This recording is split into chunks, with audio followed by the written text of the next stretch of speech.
Good evening, everyone. We're back. It's myself, Lee. We are here with the influencer, joined tonight by David Creswell and Mr. Sean Wade of the Magpie Group. Gentlemen, how are we? All good, thank you. Pretty good, pretty good. Brilliant. Lee, yourself?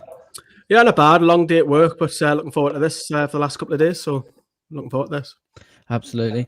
Everyone's going to start getting at me in the comments for using my absolutely and how are we already. But it's been a difficult weekend, to say the very least, with regards to results. And well, as I say weekend, it's been a difficult season, very difficult season. We're sorry to remind everyone, but it's a minus 20 goal difference, 2 wins in 20, and it is going to be a negative 15 minutes before we get onto the light-hearted stuff. So I'll come over to yourself first, Sean. How are you feeling about everything, mate? It's pretty much soul-destroying, isn't it? But let's face it, we knew this was coming. If anything, I'm surprised it's happened this season and not last season.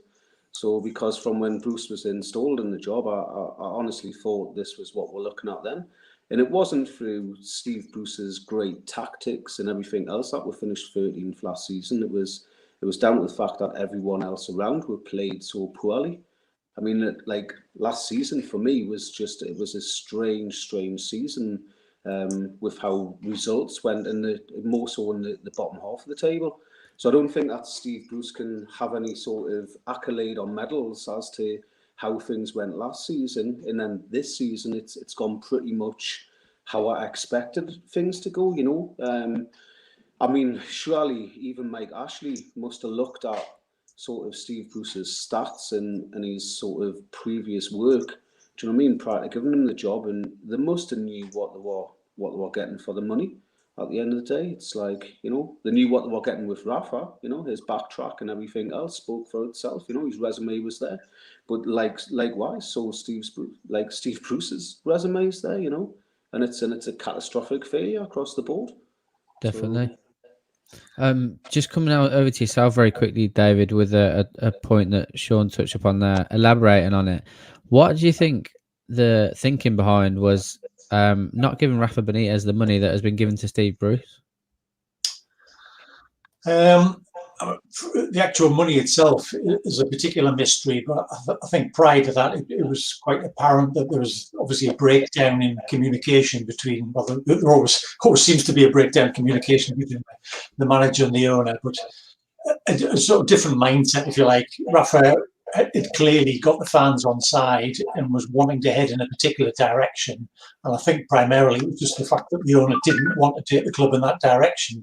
So he was basically doing everything in his power to kind of gain back control, if you like. Rafa was gaining too much support from the fans. So it felt as if he needed to undermine him before he could get the club back under his own control. I think the financial side is kind of secondary in some respects, but I suppose having put his money where his mouth is in terms of forking out, was it $6.5 million supposedly for Bruce, which in itself is just is mind blowing on its own level. To then give him money as well to spend, you kind of think, well, why not stick with Rafa? He was fattening the goose up. He was making the club look a better prospect. If you're genuinely trying to sell, why would you not go with a better prospect rather than the worst prospect? And as Sean says, you know, the writing's been on the wall. Why would you look at Bruce's record, which, if I'm not mistaken, is the worst of any Premier League manager ever, and think, oh yes, he's the manager I wanted to take the club forward? But unfortunately, he's made those kind of decisions on several occasions now, isn't he? It's not the first time he's picked from the also-ran list of managers rather than looking further afield to somebody up and coming or somebody who actually make a positive step forward. Absolutely. With regards to it being a complete cataclysmic regression on last season, to say the very least, do you believe now that it's become personal between Steve Bruce and Mike Ashley? Because there is this narrative that's being brought across, and I do kind of buy into it a little bit myself, that Mike Ashley doesn't want to pay him $4 million. Steve Bruce wants the sack. The players are now involved, and essentially it seems like the players aren't training for the next 6 days. Do you believe this has become a game of cat and mouse between Steve Bruce and Mike Ashley? Sean? I'll come to yourself first.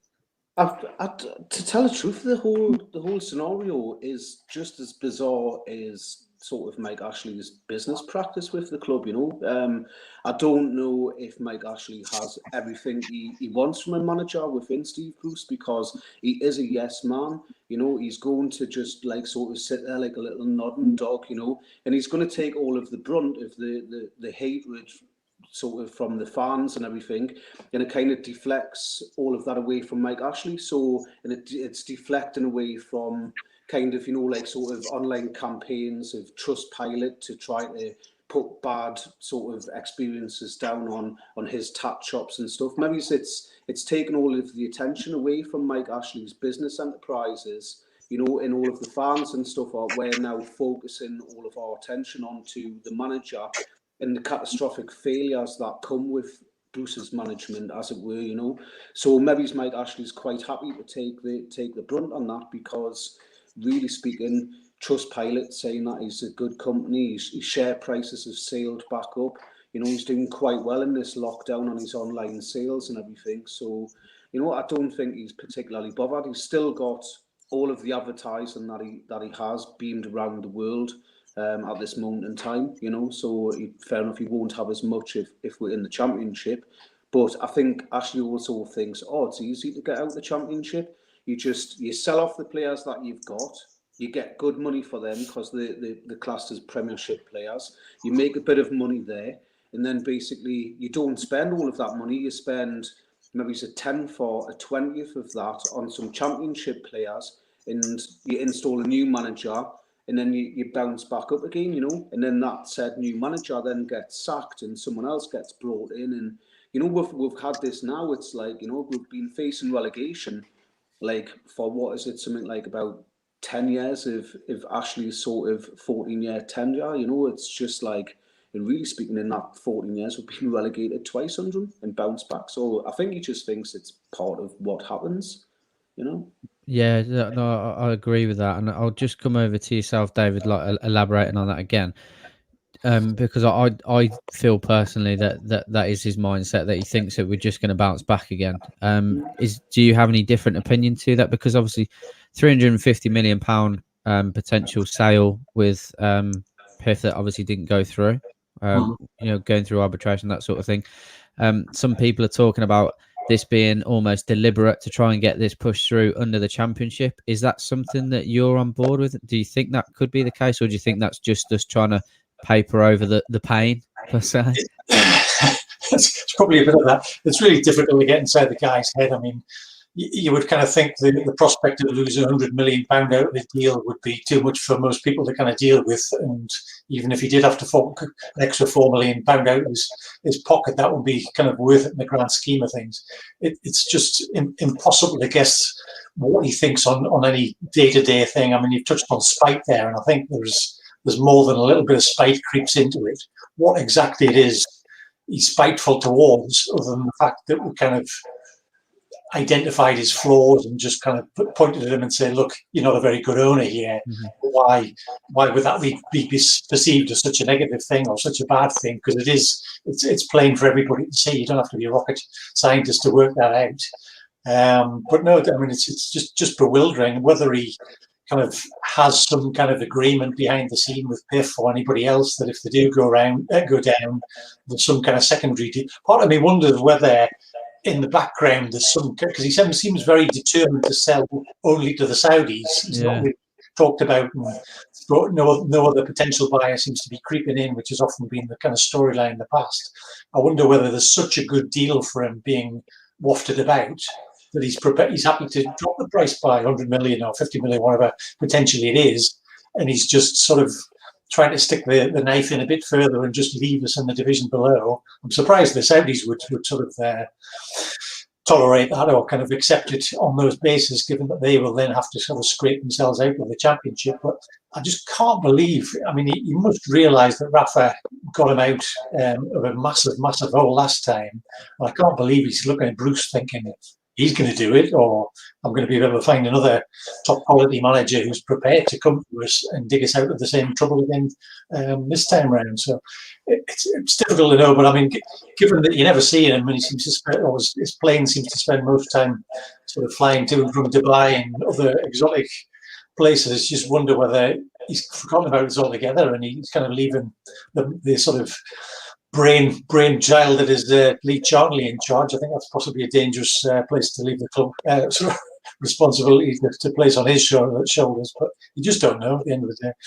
No, definitely. I do. I'm starting to think that it is that, because I know, like you touched upon, Sean, about his shareholding, his shares spiking, and him getting back to where they were in terms of the rest of his business being very, very profitable. And at the end of the day, he's worth what, £4 or £5 billion, realistically. On the face of it, £350 million, as painful as it is to say, is pretty much a drop in the ocean for him if he's not investing any more money in it. But yeah, it's just it's a difficult premise to try and get to grips with, and I think bewildering is probably the best way to describe it. Coming back over to yourself, Sean, as I said, Steve Bruce has given them 6 days off.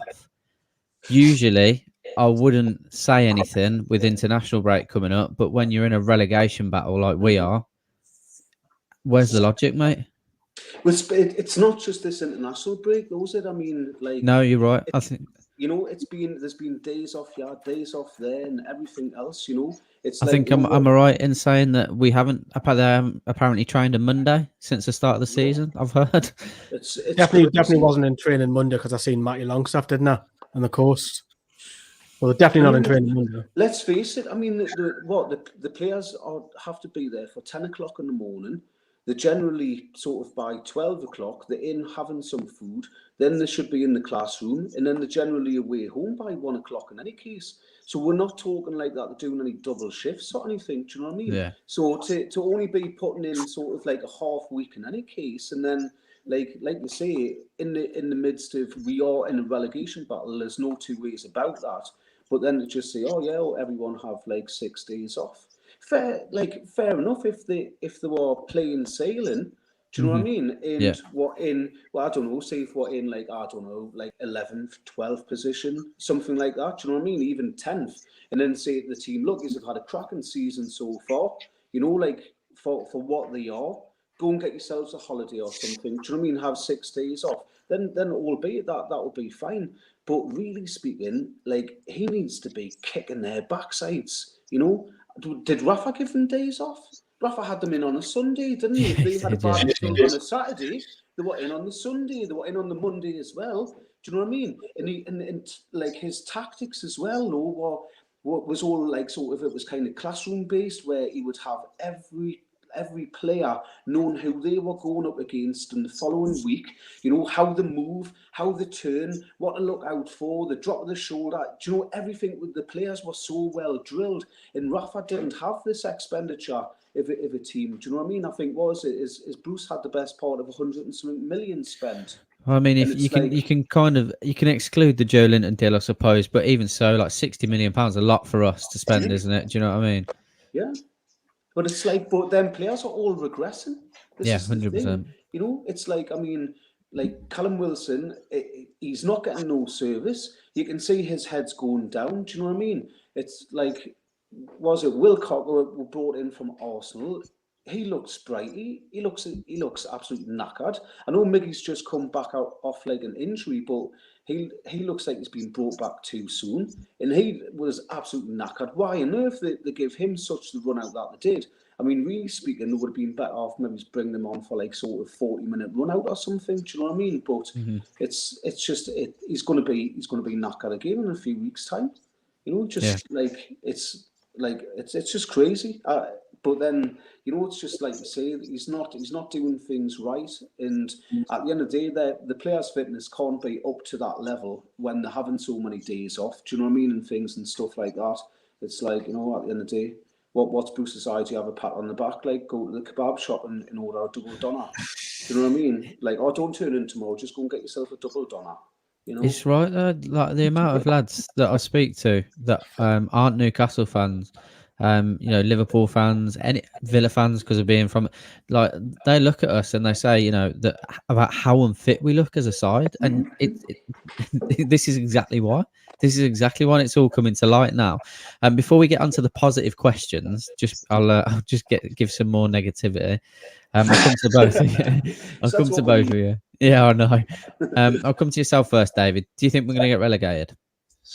If you'd asked me a few weeks ago, I think I would probably said we might have just scraped it, but the last 2 or 3 results, I think it's almost a certainty now. Particularly if we drop into the bottom 3, I don't think we'll ever get back out of it. Unfortunately, I just don't think we've got the resources within the sort of team. I think that there's players there who are capable. I'm not sort of necessarily saying we've made terrible buys. Or obviously, Joe Linton's flashing up there, and Shelby. In fact, he probably picked the worst 2 players to actually pop up on screen. But I think that there should be enough strength and depth within the squad to actually do something. And I think most decent managers would be able to get that out of the team. I've kind of half wondered in recent weeks, and I've noticed somebody on the mag today posted an article saying whether they should send Bruce just out on gardening leave, and just the actual sheer boost of him not being around the training ground would probably be enough for the senior players to say, we could probably get a result on Saturday here, and hopefully Graham Jones might be able to kind of step up and not be scared to say what I know the first game, the Everton game, he was kind of seemed to be a bit more in charge, and there was quite an obvious shift in the quality of the performance there.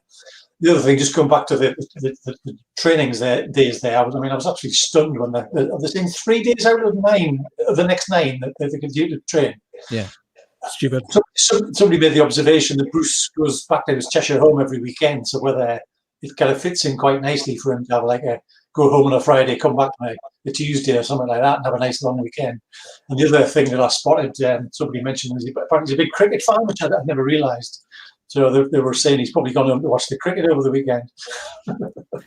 If you don't cry, if you don't laugh, you'd cry, wouldn't you? It's ridiculous, but yeah. He certainly lost the sort of the team essentially. They don't seem to be playing for him, and why would they? I mean, the Saturday game just gone. He had sort of 4 Geordies on the bench potentially that he could have brought on. You think, well, if anybody's going to fight for the club, understand how to fight for the shirt, it would be somebody from the northeast themselves.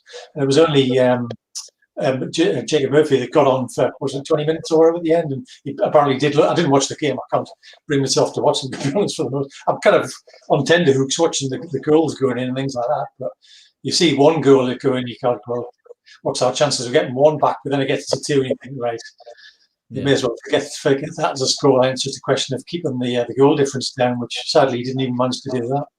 And the quote, which I kind of chuckled at me as well, was the fact that 3 games in a row he said he's been quite surprised at what Brighton have sort of thrown at him or whatever. And you think, well, why? He said that last time or the time before. When are you going to figure out that they're actually a decent side? In fact, they're seemingly a better side than we are. It's ridiculous, isn't it? And you both touched upon it, that the differences between him and Rafa, that's the main one. That we knew what we were going up against every week. Every player was drilled for it, and there's absolutely there's not a contingency plan, because there's not even a plan A. The plan A is to get. Sorry, he would have had us absolutely flying for that game at the weekend. Rafa, he would have no mistake.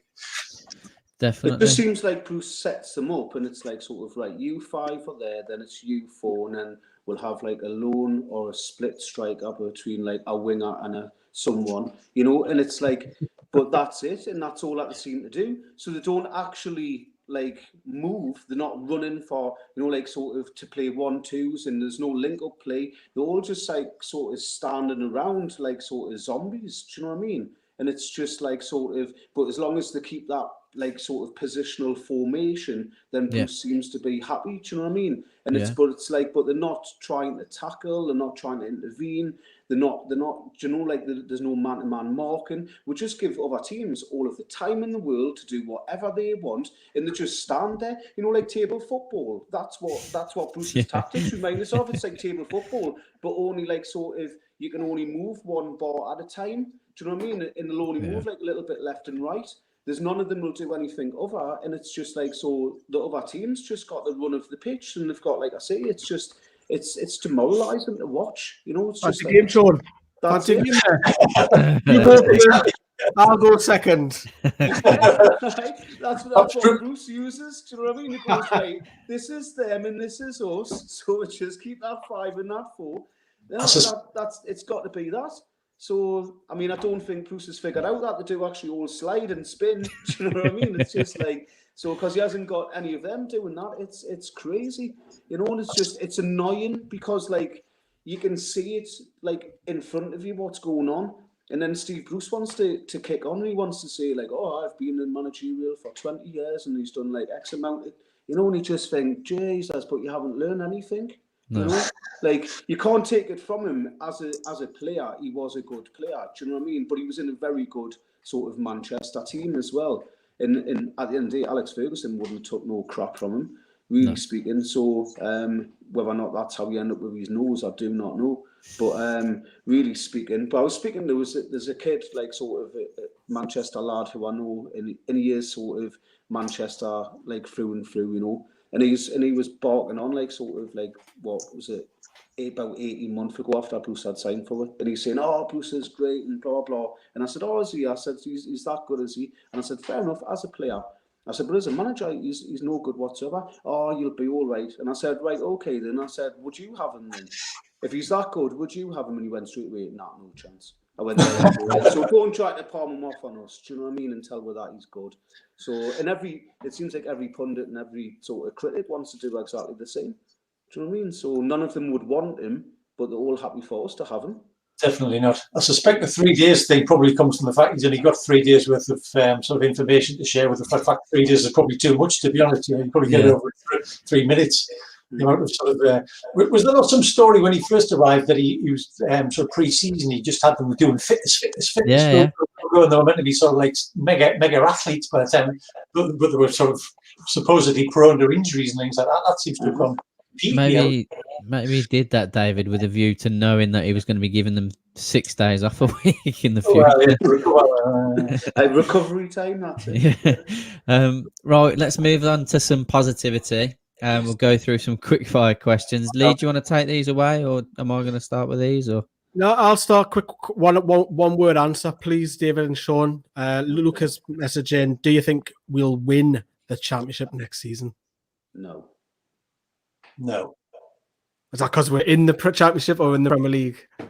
No, we'll be in the championship, but we're certainly not going to win it next season, that's for sure. Right, let's get on to a bit of positivity. You can have short answers, long answers. I'll start with you, David. What was your first ever Toon memory that spring to mind? This could be a present, it could be a football game, it could be a shirt, anything. Well, keeping it brief, listening to the Nottingham Forest quarter-final of 1974 when the famous pitch invasion was kind of just unbelievably significant to me, and kind of was months away from my first game at St James's. Really, really sticks vividly in my mind. Sean? For me, it was being down the bottom of Mowbray Street at the stadium, and it was where there was a little park there and stuff, and we used to play football there in a little 5-a-side pitch.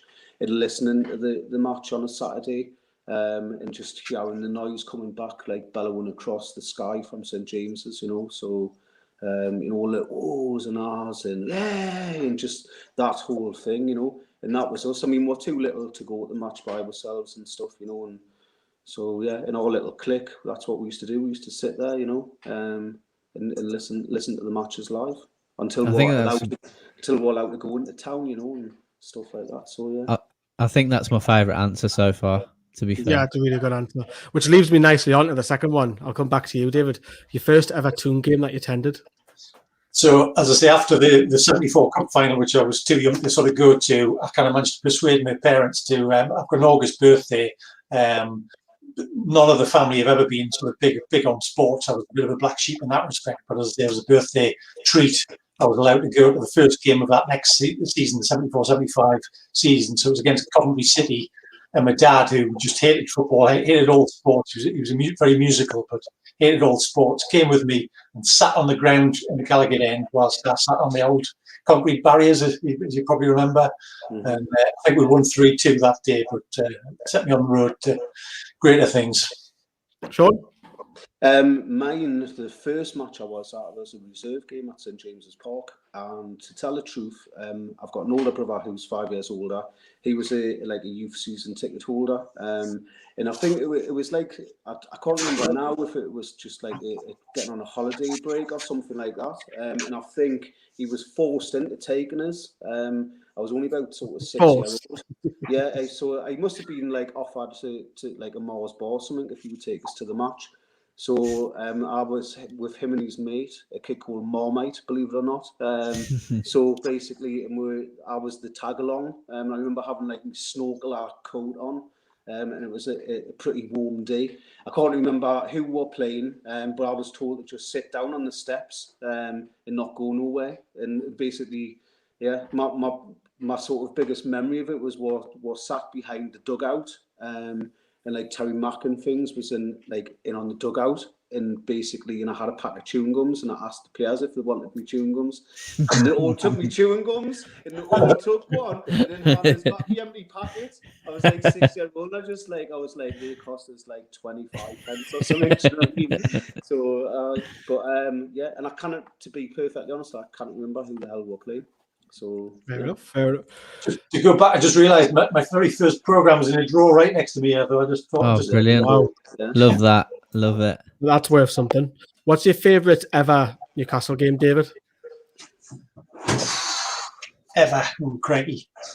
In terms of memories going back to, I think you've got to go a long way to get past the Hawaii 5-0 game. I think one of my favourite goals, although perhaps it wasn't the most dramatic or sensational, was Albert's, just because of the way he peels away. There's a little twinkle in his eye, you see, as he kind of comes around, and he thinks, can I play this cool and get away? And he realises just quite what he's done, and this massive smile breaks across his face, and it gets goosebumps up the back of my neck every time I see that goal going there. Yeah. So he used to do that in the training all the time as well. So the rest of the team knew he was going to do it. They knew.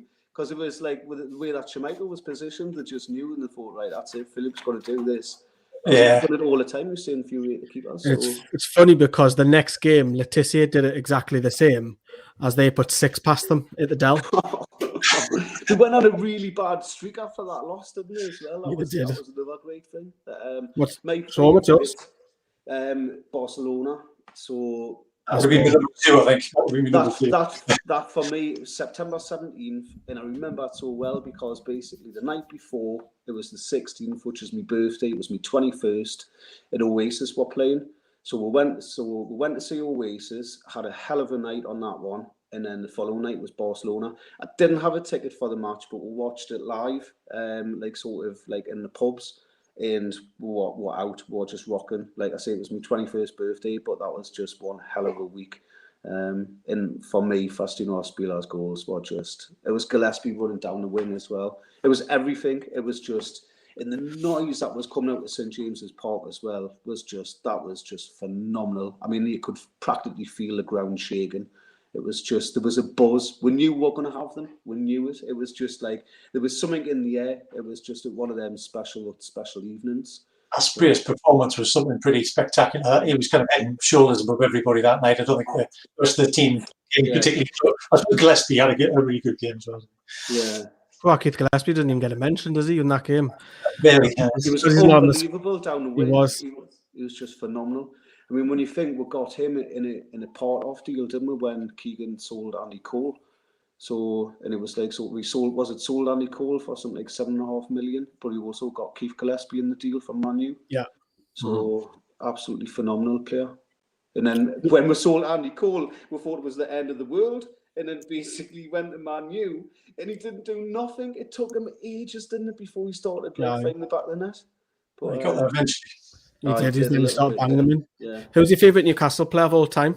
Is it Shearer? Is that obvious? Yeah. No, not for me, really, I wouldn't say.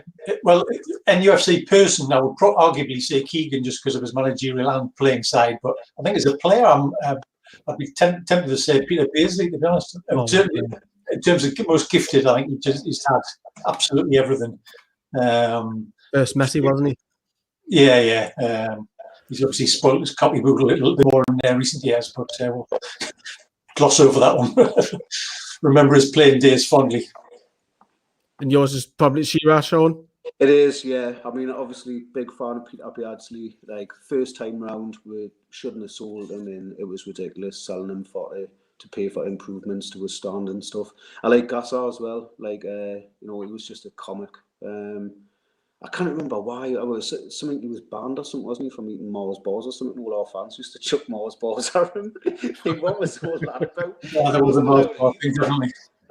But then for me, just Shearer, just the partnership that he had with Ferdinand, it was just wasn't lived long enough. That whole team, like, you know, they just needed that extra season. I think that extra season to gel. And I think then we would have seen some phenomenal football, like in some phenomenal records. I think we would have lifted the league, you know, easily, and we would have done so well in Europe. But unfortunately, Keegan went and Dalglish came in.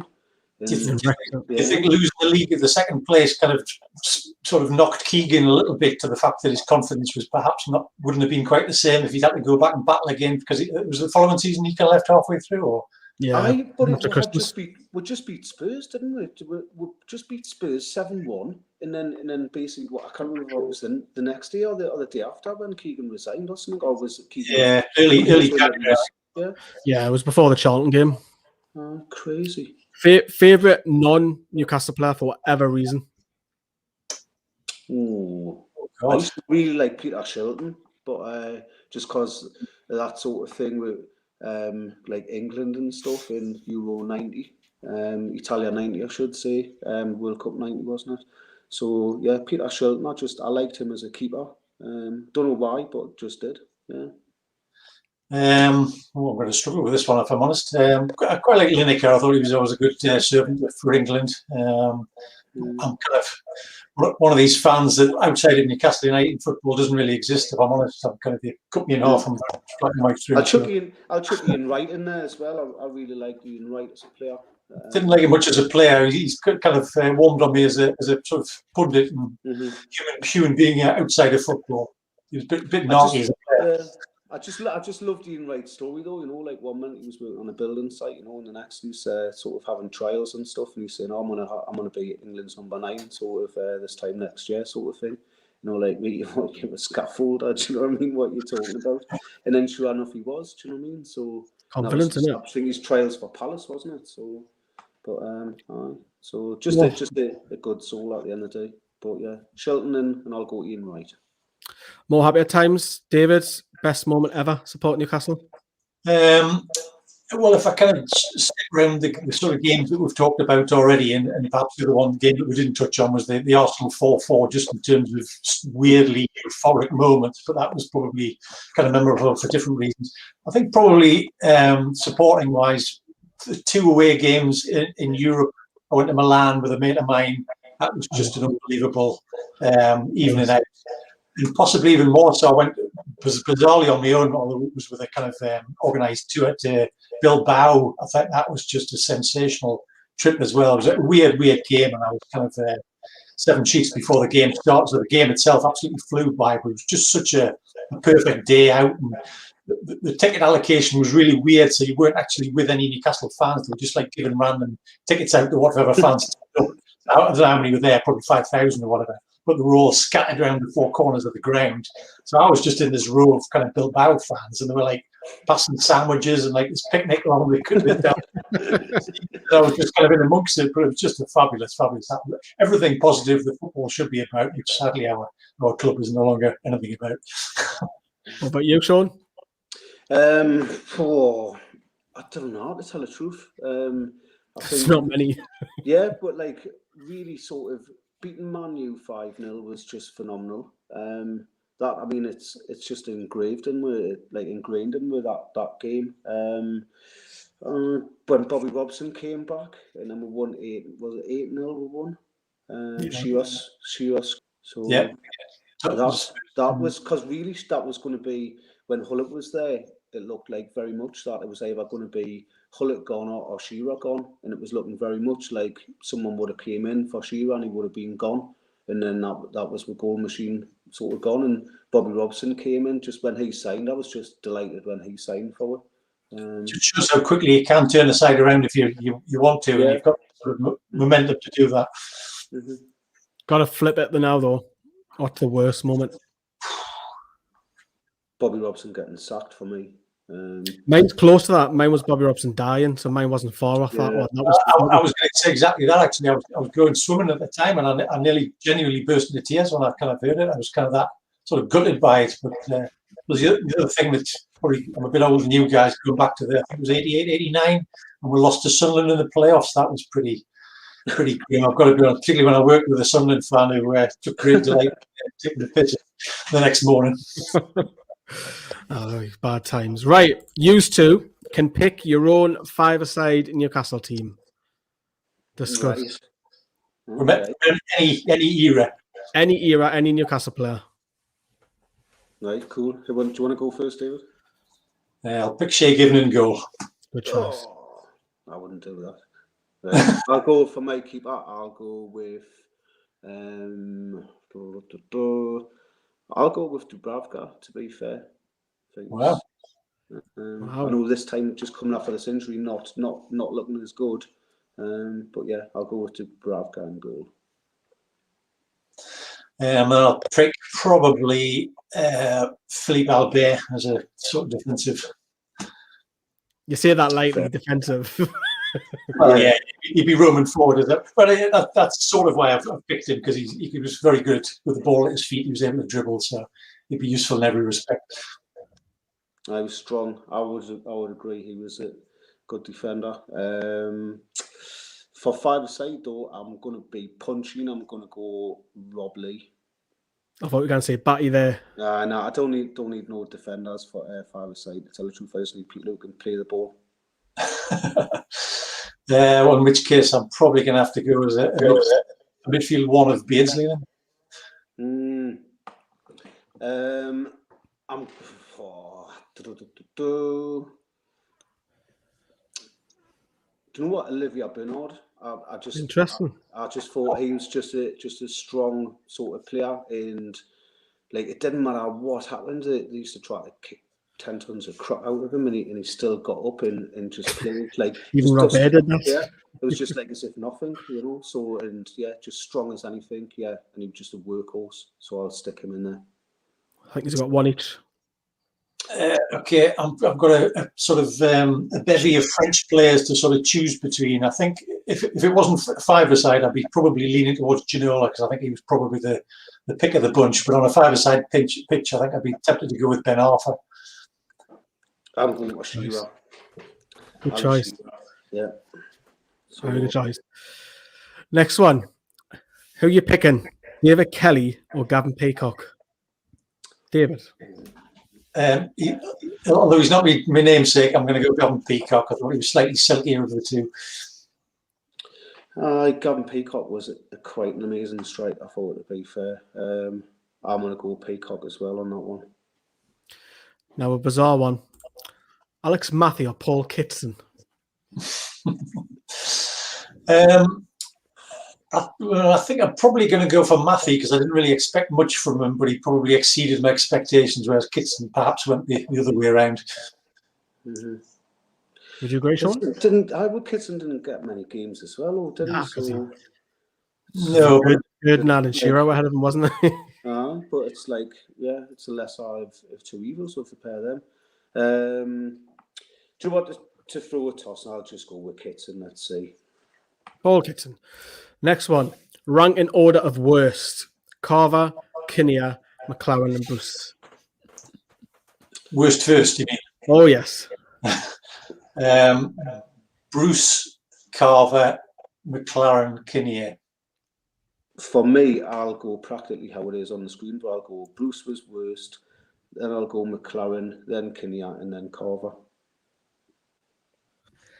Who would you have now if you didn't have Bruce? If you had to take Carver, Kinnear, or McLaren? Oh, it's horrible. I'll go with Carver out of Kinnear. Passion, though, isn't it? For the number of games, I think Carver. Yeah. Best Newcastle player after Shearer? Since, or you mean? Well, if you take Shearer away, sorry. But out of all anyone that you've since supporting? Beardsley. Again. I think pound for pound, Rob Lee was probably like phenomenal. But for goals, I'm going to go Andy Cole. Yeah, he was phenomenal that season, wasn't he? Mm-hmm. 41 goals. Mm-hmm. Best assistant manager at Newcastle? Because they don't really get credit, do they? No, not at all. Terry McDermott. Chris Hughton was assistant, was he not, for a brief period? Yeah. I thought Glenn Roder was, I think, as well, for a little while, was he not? Youth Academy. I don't think Roder was he? Because he came from the academy, didn't he? Aye. Right, sorry, well, in which case Hughton definitely. Aye, Chris Hughton was. Woodgate, Albert, or Colaccini? What, the best? Yeah. Philip Albert, all day long. All day. As well as a pure defender, I'd probably say Woodgate, but I think I preferred watching Albert. Woodgate was just too injury prone, though, wasn't he? Like, well, there was that. He was always so comfortable and 3 or 4 steps ahead of everybody. But I think just in terms of review and experience, Albert gets the vote. Worst area of St James's Park you dislike sitting at? Where do you hate? I've not sat in that many different places, but I think kind of too close to the pitch would be probably a general sort of comment. Well, I was up in level 7 when the away fans were in the corner, and I loved it there because of the banter with the away fans. A mate of mine had a ticket down in the strawberry corner, and I loved it there, and that was very much on the corner flag, and I loved that. I can't say, yeah, I've been up in the posh seats, and I quite like that as well, to be fair. So. Ironically, my seat. I've been on each corner more or less, really, at some point, and I can't say that I haven't disliked being anywhere in the ground, to be fair. So my season ticket that I gave up a couple of years ago was almost in exactly the same spot that I had my very first game in back in 1974. Wow. Favourite away day? Where do you love going? I haven't had too many repeat away days, but I suppose the one that kind of sticks in my mind, I've been to Old Trafford twice, not to play Man United on both occasions, but for both the semi-finals, so they were both memorable for the right reasons, I guess. Yeah, it was Sheffield United and Spurs, wasn't it? Yeah. With me being mostly down London, I've mostly done on away games. It's been like sort of south-based matches, to be fair. For me, Fulham, Rafa's last match, that was a great day. Yeah, it was just like, I mean, we had a right skinful, but that was just a nice party atmosphere. Little did we know that it was going to be Rafa's last game, to be fair. Hate going to West Ham's new ground. I hear that. It's you in the gods. I mean, people complain about St James's Park. You've got to run it back in front of us. Well, one set of fans are down next to behind the goal. And the other side are scattered, but it's that distance, like in between, and then the offset. So there's no connection. Yeah, it's just so that is just a weird place. I dislike that place. But I don't know, Stamford Bridge. I haven't minded going there, to be fair. Stamford Bridge. Favorite TV pundit? Because not many talk sense. Is that clear? Is that obvious? I quite Lineker, to be fair. I think. Yeah, Lineker's all right. Jake, what's his name? Jake Humphries. Yeah, Jake as well. Love to get him on the channel. Love to get Jake Humphries on. He's always been very supportive as well, hasn't he? Yeah. Dan Walker as well. I mean, not strictly speaking of pundit, but there's a bit of sort of match of the days and things, isn't he? Some non-Newcastle questions before we get on to Magpie Group. Favorite TV program or movie? Favorite ever movie is probably the Great Escape. TV program, what do we watch at the moment? Gogglebox, sort of stuff like that, I think. Oh, it's my guilty pleasure, Gogglebox. I'm not going to lie. Repair Shop is my guilty pleasure at the moment. I love the Repair Shop. For a TV program, I quite like Call SOS, where they do a call up for someone that's a bit poorly or something like that. I like a modern version of Pimp My Ride. It's kind of like that, but it's I call it SOS. But yeah, no, I like that. And then my favourite movie, I think, oh God, anything by Quentin Tarantino, basically. Big Yeah, fan. good shout. Mm. Where's your favourite holiday destination? It's perhaps not a traditional sort of holiday destination, but for the last 7 or 8 years, I go for a cycling tour around Holland every year. So I've just absolutely fallen in love with Holland. Beautiful, beautiful country. Well recommended if you've never been. Yeah, one of our members, Brandon, lives there. He's just off Alkmaar. Stunning place, really, really good. Don't let hear him say that, because we'll have to mute that bit because he'll just go on about it for 3 days. Well, in the summer, anyway, it's probably pretty bleak in the winter, I suspect, like with this here. Sean, what's yours? Do you know what? I really love the island of Fuerteventura. I just love it. Lovely sunshine. It's cheap, you know, and it's nice. It's clean, and yeah, and it's got everything. You know, if you want to do a bit of daft karaoke, you can do that. If you want to lie on a bed on the beach and eat the best steak that you could think of, then it's got that too. So yeah, sort of it's a tick all box. If you want to have a wild night out, you can. If you want to just take it easy and chill out, you can.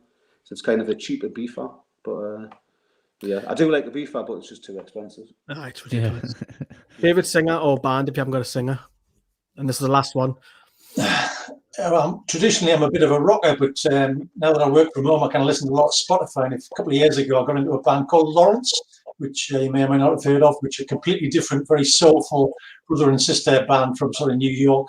Well worth looking up, because the girl particularly has got a actually fantastic voice. And listening to them, as long as I have done now, it's completely changed my Spotify kind of recommends from sort of rocky songs into kind of very really soulful things. So I'm on the journey of discovery at the moment. Sean, what's yours?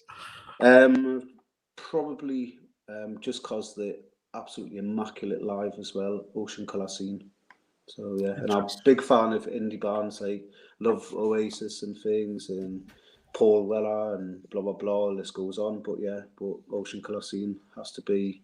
They're just live, and they're just, you know, immaculate basically. So great musicians basically. Good choice. Karl, do you want to take over the last section? Yeah, absolutely. Where are we? How did the Magpie Group come about, and what do they stand for? Essentially, the Magpie Group came around. It was a bloke called Colin Whittle, and they were having a meeting. They were just forming kind of the food bank at the time, and Colin was involved with NUST at the time as well, so he was on the board of NUST. And obviously, they had the hands tied quite a fair bit with what NUST couldn't do with the club. So basically, there was, in this meeting, sort of like fundraiser style thing, there was a few different people all in the room. So there was, I think, sort of like True Faith. I think Mark Jensen was there from the Mag. If Rafa Goes, We Go was kind of just in its formation. Ashley Out were there, so the lads from that, the lads from War Flags. So Colin kind of got talking to them all, you know, and he said, look, we're all kind of trying to do kind of things to try to influence the club into getting new ownership, or to back Rafa and to do this and to do that. And he said, but we're all kind of doing own separate things. Why don't we not all come together, like under an umbrella, and actually kind of work together? Because really speaking, there was like certain people that had specialised in certain things and stuff, and et cetera, you know. So it was kind of put a collective of heads together to try to sort of like, you know, make a bigger impact, basically. So yeah, that was kind of why it came together. Fair enough. David, how did you both come to join the Magpie Group? Well, as Sean mentioned there, I think that was kind of all happening around about the summer of 2018, which was Rafa's sort of second full season in charge, and the sort of first in the Premier League. And I think that was followed up in sort of September, October time with a couple of public sort of open meetings at the Labour Club in town. So I kind of went along to the very first one of those just as an individual. I'm not sort of member of any sort of a group or anything like that. I just rocked up on my own and kind of it felt like it represented what I was feeling at that particular time. So I left my details with Wallace, I think, at the end of the night. And within a couple of weeks, I'd had a call and was invited to literally a couple of hours later into a Magpie Group meeting. And a couple of weeks later, I was kind of actively handing flyers out and things like that. So it all happened pretty quickly, if I'm honest.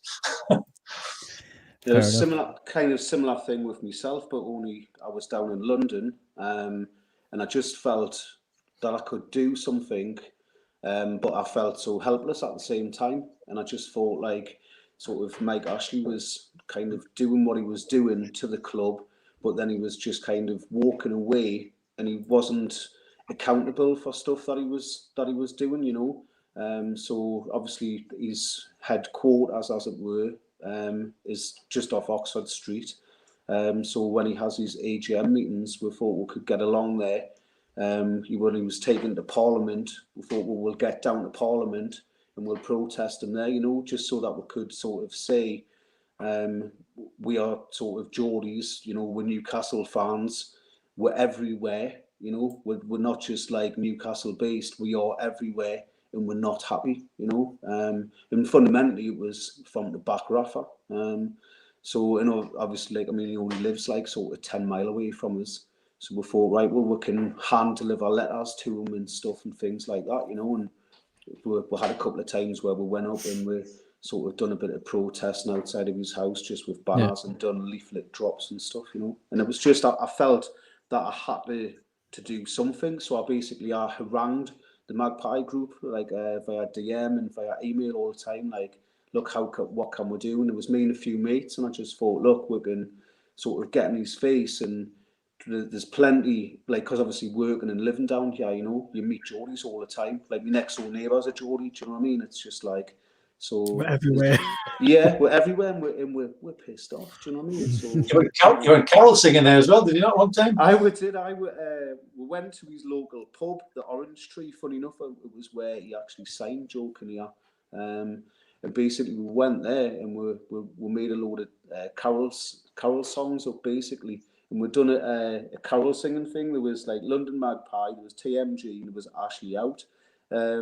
So basically, we went up there, we wrote all these different songs, and we started carol singing. But we ended up, we raised like sort of about, I think it's about 160, 170 quid for the food bank. That's good. Yeah, so that came from, we chipped in, but to be fair, some of the locals and the pubs actually paid with to shut up. So we've done a few little stints, do you know what I mean? And then if we've been able to help out the food bank, and we've done that as well, you know, so. Brilliant. Next one, what keeps you both busy outside of the Magpie Group? I'll come to yourself first, David. Well, I mentioned the cycling there before, which I like to do over the summer months. I'm a bit of a fair weather cyclist, I'm afraid, but I've got a dog that kind of keeps me.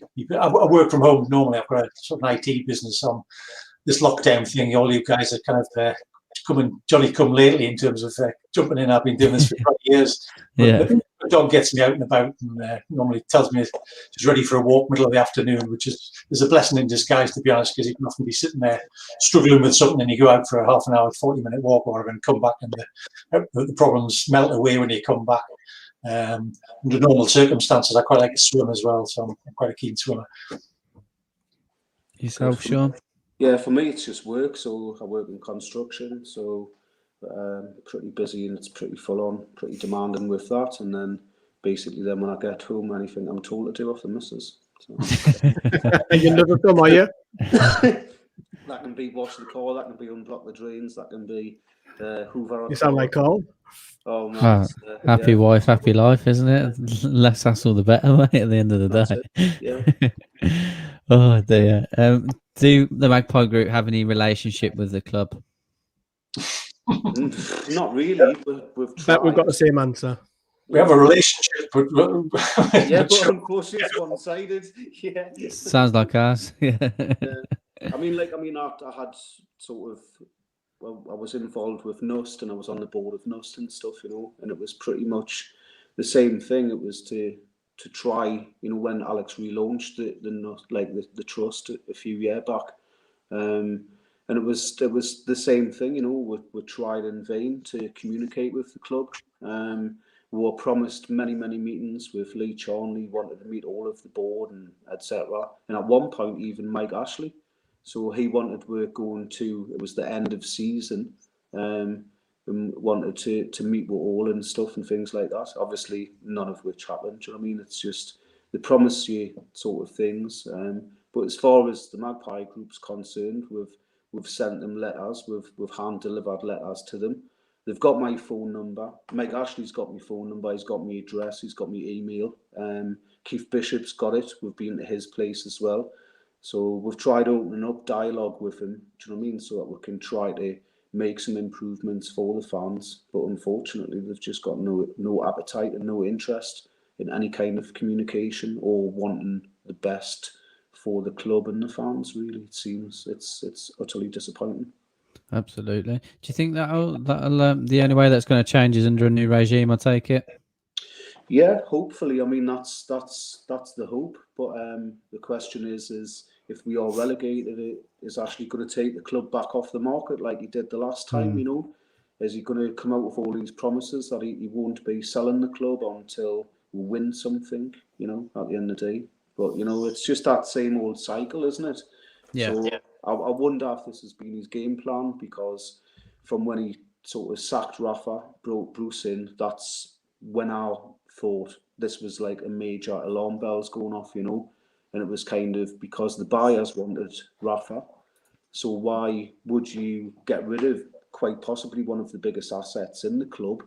You know, someone that's going to guarantee you sort of scores and points and climbing up the table. It doesn't make business sense. And I think from when Mike Ashley possibly was a willing seller, you know, that was sort of just as we went into lockdown, and I think he was eager then, because that's when paperwork was handed over to the Premier League, and I think he was batting down the hatches. You know, I think he was really thinking the shitstorm was about to happen with he wasn't allowed to open his companies and his businesses and stuff, you know. But then government handed him a lifeline, and he took full advantage of the furlough scheme. We know that there's 85% of the club are all on furlough. So he's not paying their wages. We are paying their wages, and for a lot of his employees as well throughout the board.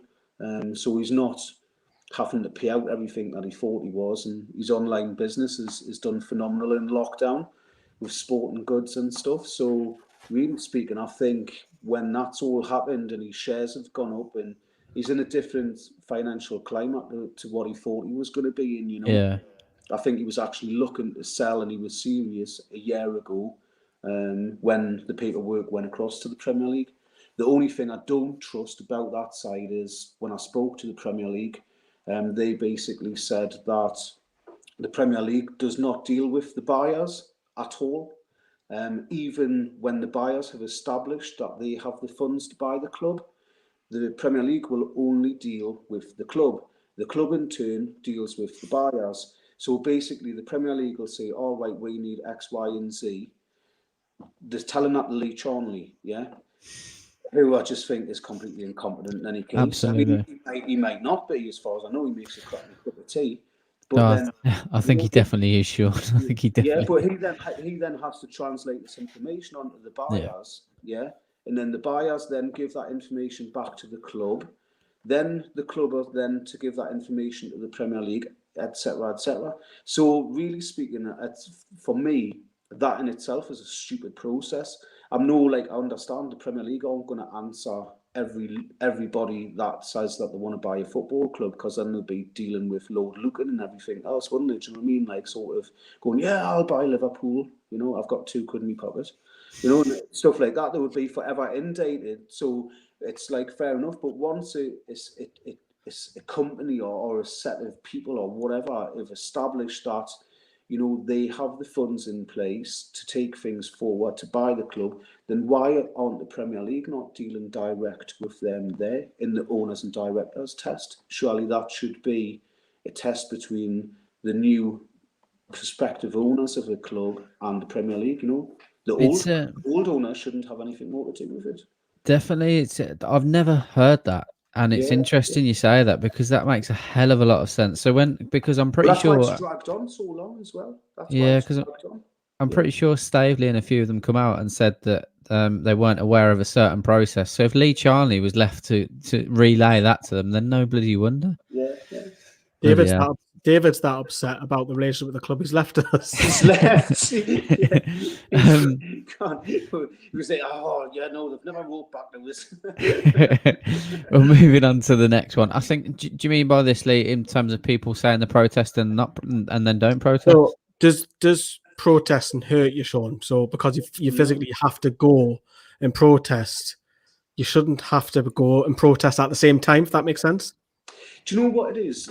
Like, I mean, the protests that we've done, right, was like sort of, we've been in London, we went to Oxford Street, we protested outside his flagship store, his headquarters, more so when he's had the AGMs, up to his house, Parliament a couple of times. And every time, sort of, we've had such a laugh doing it. Do you know what I mean? It's actually been as enjoyable as what it is to go to the match. Do you know what I mean? And to have a sing song, have a bit of banter.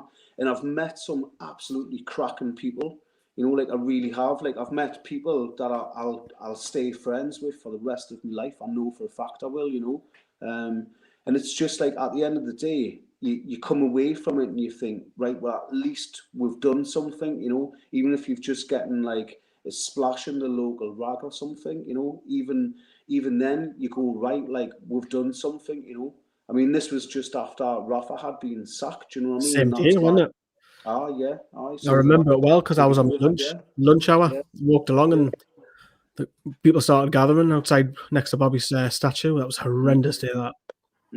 Absolutely. We just didn't see it coming. I mean, it just doesn't make any logical business sense, does it? It's just like at the end of the day, like coming off that win at Fulham, you know, and even signing Rondon, what was it, 16 million for Rondon, and he was proven, you know, it was like Rafa, like I mean, Perez was not a great footballer by any sort of like feat of the imagination, but Rafa had him playing in a system, do you know what I mean, where he was getting goals, sort of thing, you know.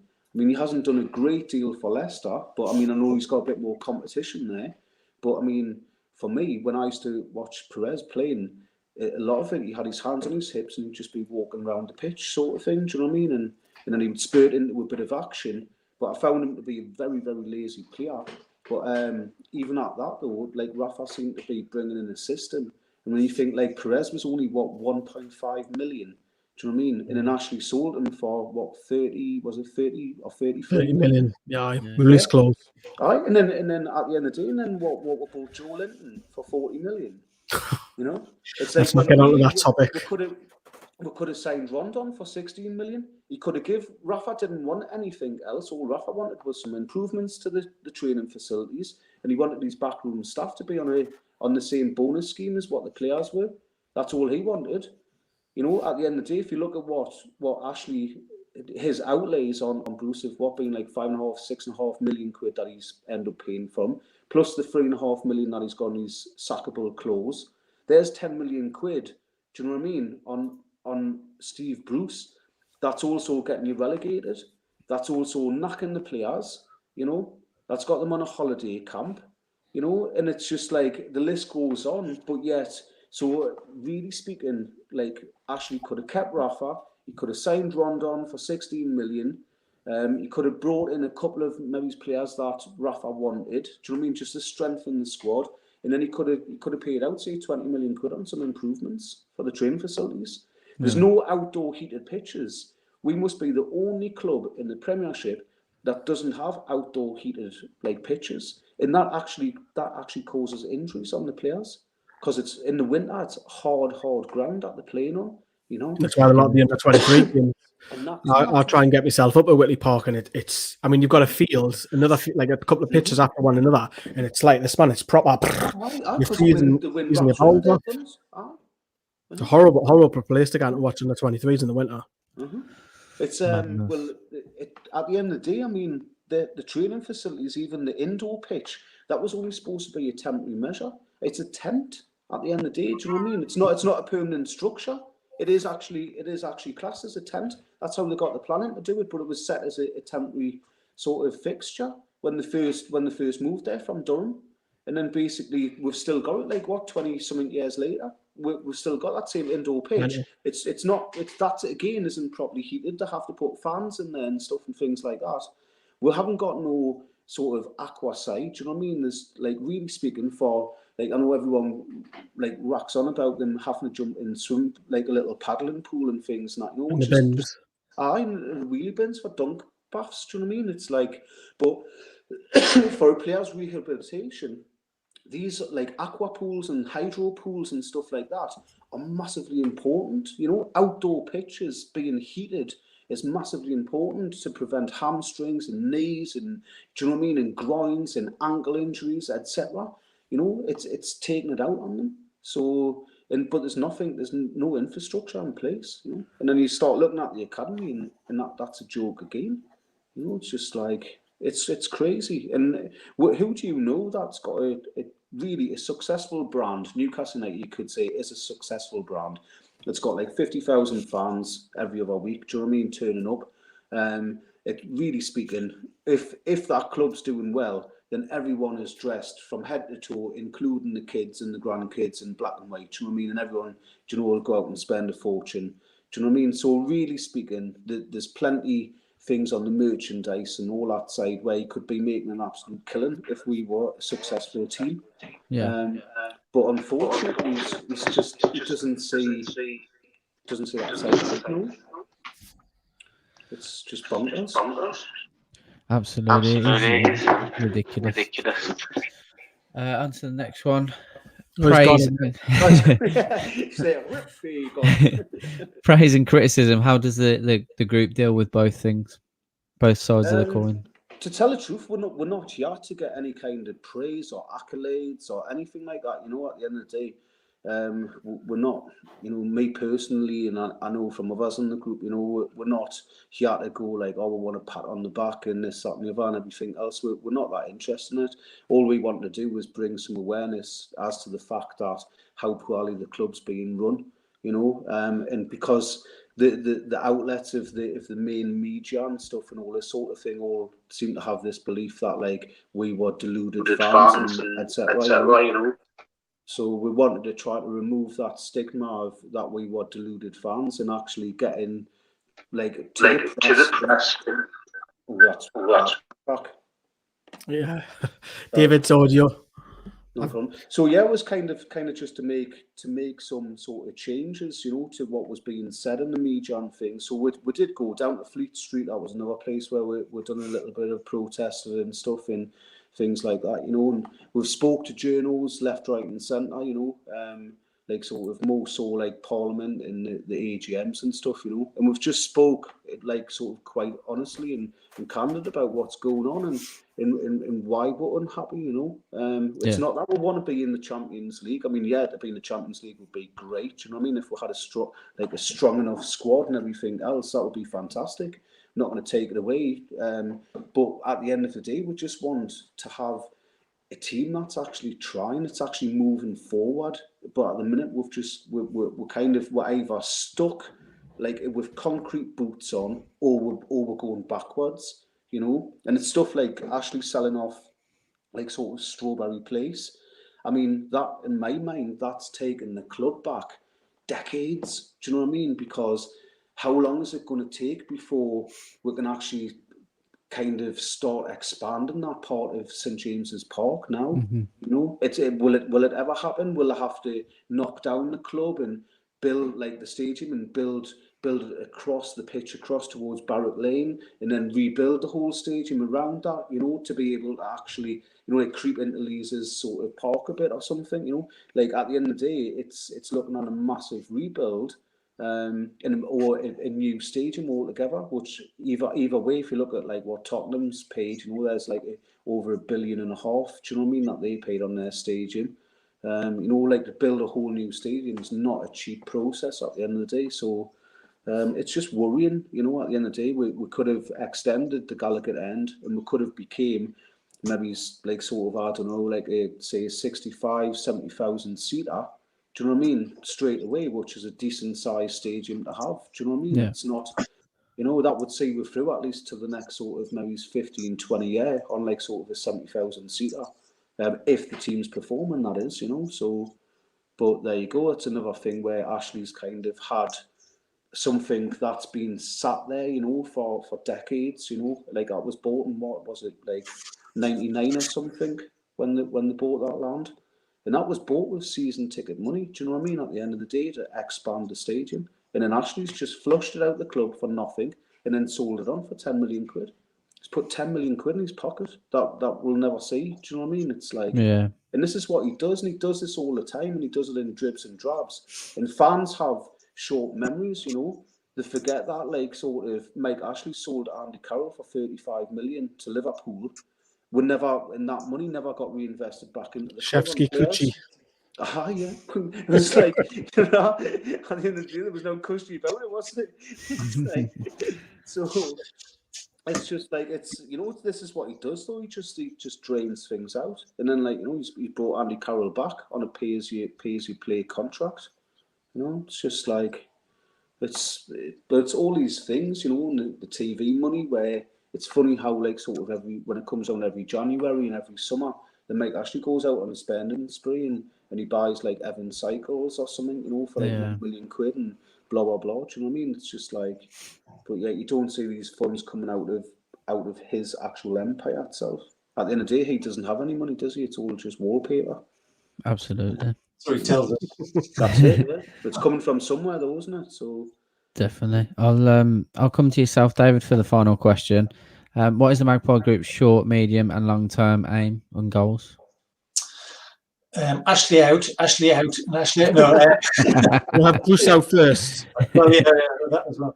Apologies, I've probably missed quite a few topics there. I've either forgotten to put a quid in the meter there or something. That's all right, mate. It went off. That was one. I think we've always been sort of trying to sort of do things on three different tacks. Firstly, the fans. Secondly, the club, and thirdly, sort of Sports Direct and Mike Ashley's kind of other business empires. So we'll probably continue down those threads, both in the short, medium, and long term, to be honest. So continue to and sort of engage with the fans, whether that be through social media or doing interviews, coming on shows like this, and just speaking to people and just reminding people of the small gains and the small victories that we have had, and what the fans can actually do if they step up and sort of make a difference, make their sort of opinions known. The club really don't like it when we make sort of small things. It may not have had a profound difference in the grand scheme of things, but you know, the 10,000 season ticket holders not renewing that season and then being given away by the club just to fill the seats, so it didn't embarrass Mike Ashley's kind of advertising sort of backdrop and things like that can't be necessarily underestimated. So we'll certainly be plugging away at things like that, and hopefully, providing the policing bill doesn't prevent us from getting out on the street, we'll also meet people on the streets as well and shake a few hands and wave banners to them and things like that. In terms of the club, obviously we want to sort of keep calling them out and just sort of drawing attention to their obvious failings, although to be fair, they're doing a pretty good job of that on their own terms without us needing to necessarily point things out to them, but just remind people of the terrible things they do. They're so absolutely lousy at communicating themselves. I mean, it stuns me really of the four people that were at the top of their tree. I've only actually ever heard Ashley speak. I don't know what the other three sound like at all. Lee Charlie could have a voice like Mickey Mouse as far as I'm concerned, because I've never actually heard him saying anything. So just drawing attention to the things.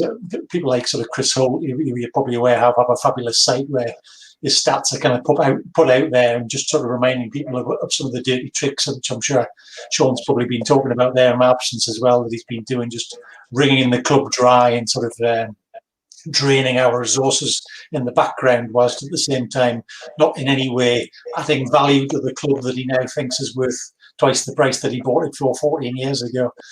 And finally, just obviously his own empire, we've sort of tried to target in the past and criticise it and sort of draw attention to the terrible things he does away from the club as well as everything else.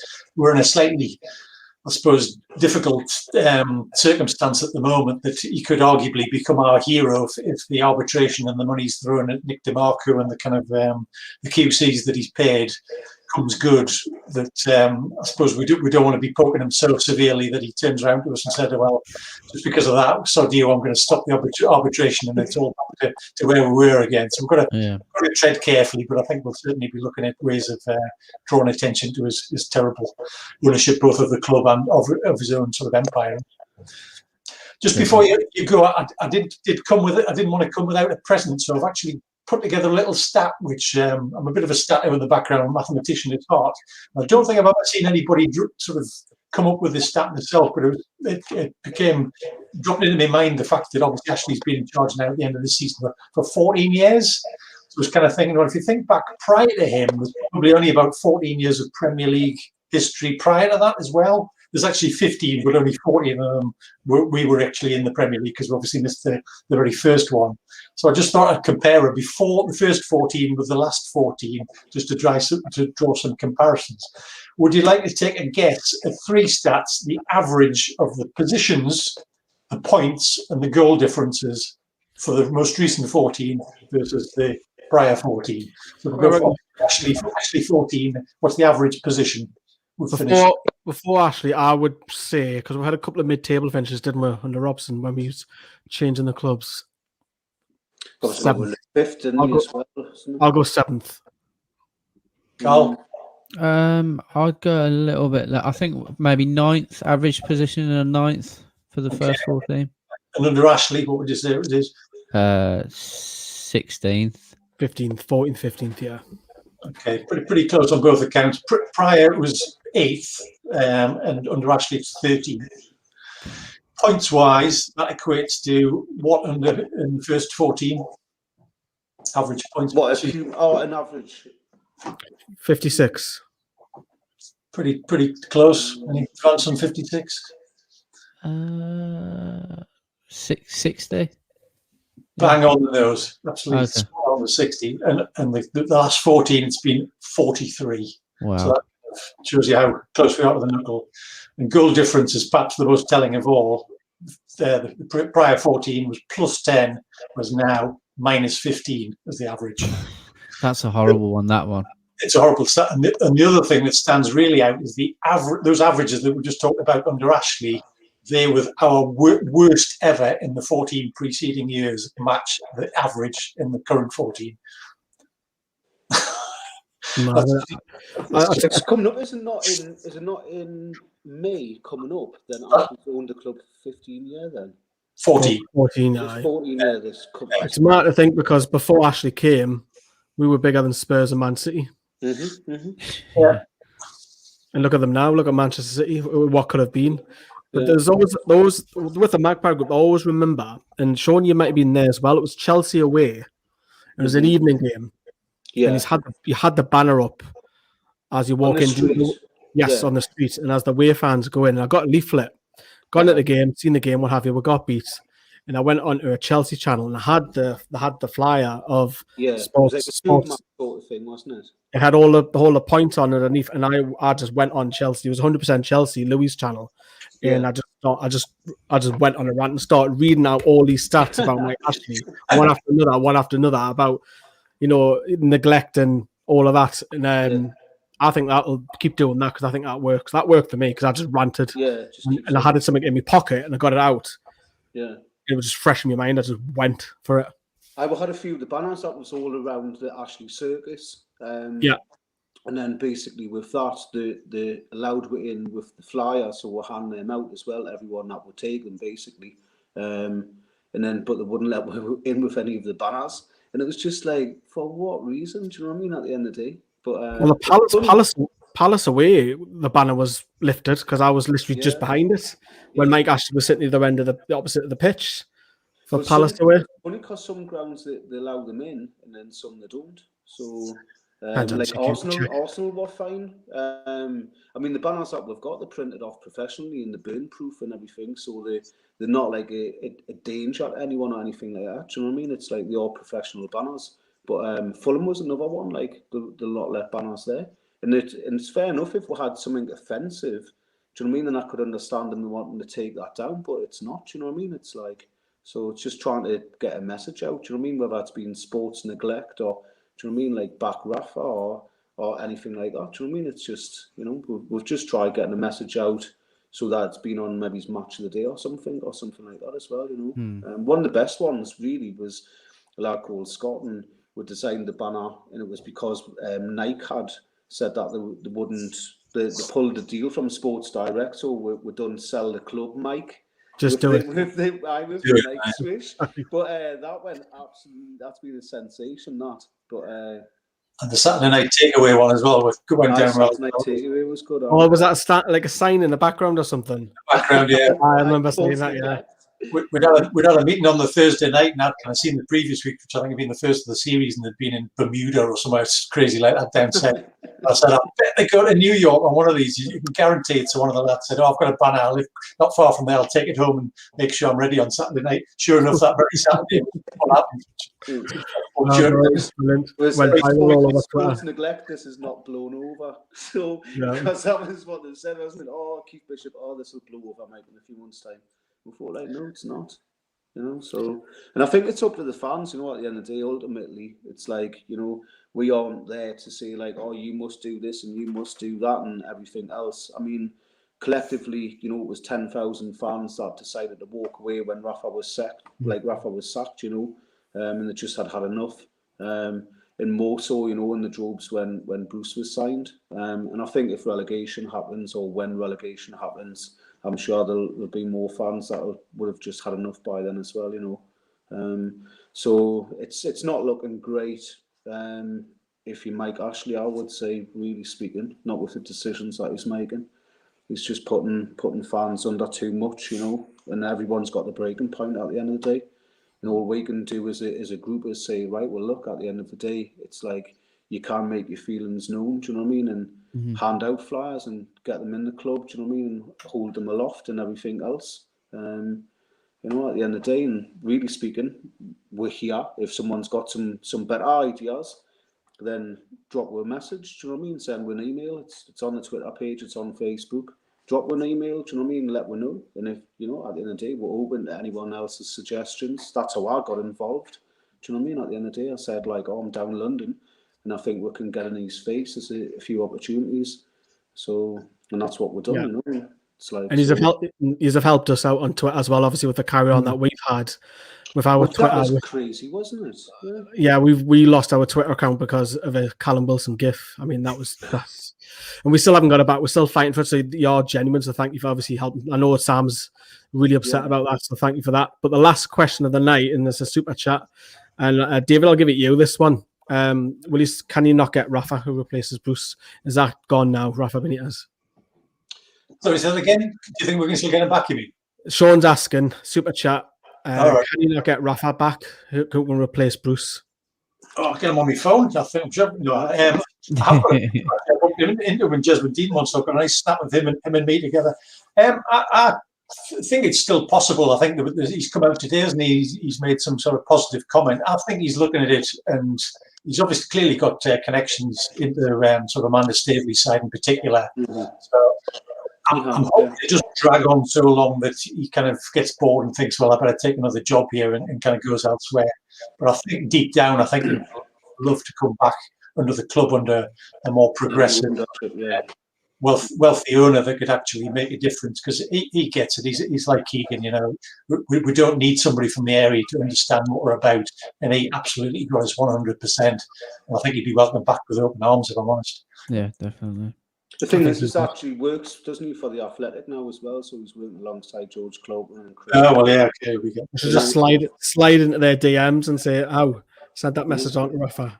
I'm sure. Like, I mean, they done a great interview with him as well, didn't they? You know, so it's like at the end of the day, I can't see Rafa coming back under Mike Ashley, and it was just because it was just how much Ashley said, oh yeah, we'll do this, we're going to do that, we're going to do you know what I mean? And it's like it's always with Mike Ashley. He does it with us fans, you know. It's the carrot at the end of the stick, you know, and you'll never quite get to that carrot, do you know what I mean? And if you do, he'll just extend the stick, do you know what I mean? And then he'll eat the carrot himself, do you know what I mean? And then whip you with the stick, because that's the kind of twat how he is. I like that analogy though. It's good. Yeah. So I think that is a wrap, everybody. David, Sean, enjoyed it. Been a pleasure. So apologies for the outage there. No, it's fine. We've overrun as well by nearly 25 minutes. Apologies, everyone. We're trying to narrow it down, but lads are good talkers, like to get it off the chest, and that's what we like. Absolutely. Thank you very much to obviously the Magpie Group. Once again, David and Sean, Karl, obviously, as ever, sick of the sight of your face. We'll see you very, very soon. Take care, everyone. We'll see you in a couple of days. Ta-da.